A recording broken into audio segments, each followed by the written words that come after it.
Assalamualaikum warahmatullahi wabarakatuh.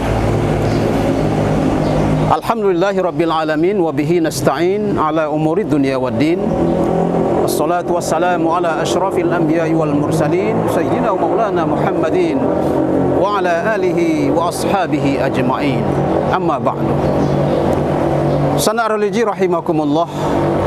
Tentunya di bulan mulia ini, di bulan Ramadan yang penuh berkah ini, perbanyak kita bersyukur kepada Allah Subhanahu wa taala supaya hidup kita ini berkah di bulan yang berkah, dan ucapan-ucapan kita tentunya mengandung keberkahan.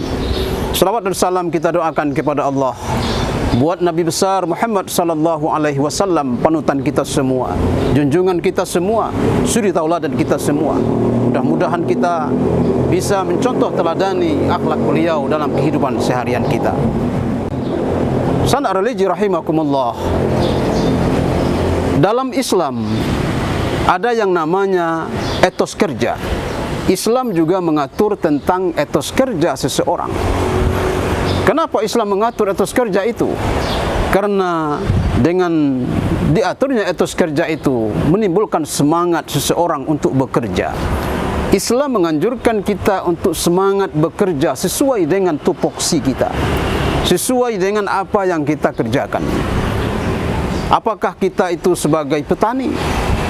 Apakah kita sebagai pedagang? Atau sebagai pegawai negeri sipil dan sebagainya? Sehingga kita, apapun yang kita kerjakan, tentu dianjurkan, diminta kepada kita untuk semangat untuk bekerja. Karena dengan semangat bekerja itu akan melahirkan hal-hal yang positif yang sesuai dengan kita rencanakan sebelum pekerjaan kita. Sanak religi rahimakumullah. Al-Quran juga menggambarkan kepada kita untuk bagaimana kita berusaha di dunia ini, dan juga janganlah sampai kita berusaha melupakan, janganlah sampai melupakan akhirat. Wabtaghi fima atakallahu ad-daral akhirah wala tansa nasibaka minad dunya. Carilah karuniamu di atas, carilah kebahagiaan duniamu. Wabtaghi fima atakallahu ad-daral akhirah, carilah kebahagiaan akhiratmu, dan janganlah kamu melupakan kebahagiaanmu di dunia ini. Ayat ini urutannya memang kita dianjurkan untuk kebahagiaan akhirat dulu. Tapi Allah mewantikan kita jangan sampai kita melupakan kebahagiaan di dunia ini. Karena kehidupan sekarang ini kita lalui adalah kehidupan di dunia. Tapi bukan semata-mata dunia saja tujuan kita, tapi kehidupan yang sebenarnya sudah digambarkan oleh Allah adalah kehidupan akhirat kelak.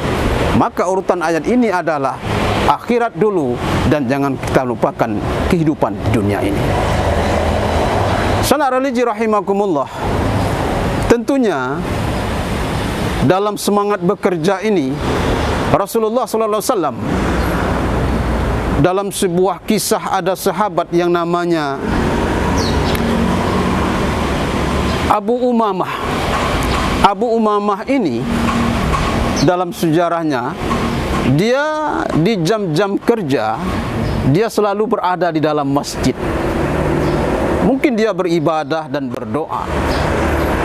Dan pada suatu hari, Abu Umamah ini kedapatan oleh Rasulullah SAW. Maka ditegur oleh Rasulullah SAW. Wahai Abu Umamah, kenapa engkau jam-jam kerja seperti ini masih di masjid? Maka Abu Umamah menceritakan kepada Rasulullah, ya Rasulullah, saya ini sedang digundah kegelisahan. Kegelisahan akibat dari lilitan hutang saya yang begitu banyak. Maka Rasulullah mendengarkan ucapan Abu Umamah itu. Dia mengajarkan sebuah doa kepada Abu Umamah itu, sahabatnya. Dan doa ini tentunya buat kita semua, bisa kita menghindarkan diri dari sifat-sifat yang menghambat etos kerja itu. Apa doa yang diajarkan oleh Rasulullah SAW? Allahumma inni a'udzubika minal hammi wal hazan, wa a'udzubika minal ajazi wal kasal, wa a'udzubika minal jubni wal bukhli, wa a'udzubika min ghalafatad daini wa qahrir rijal.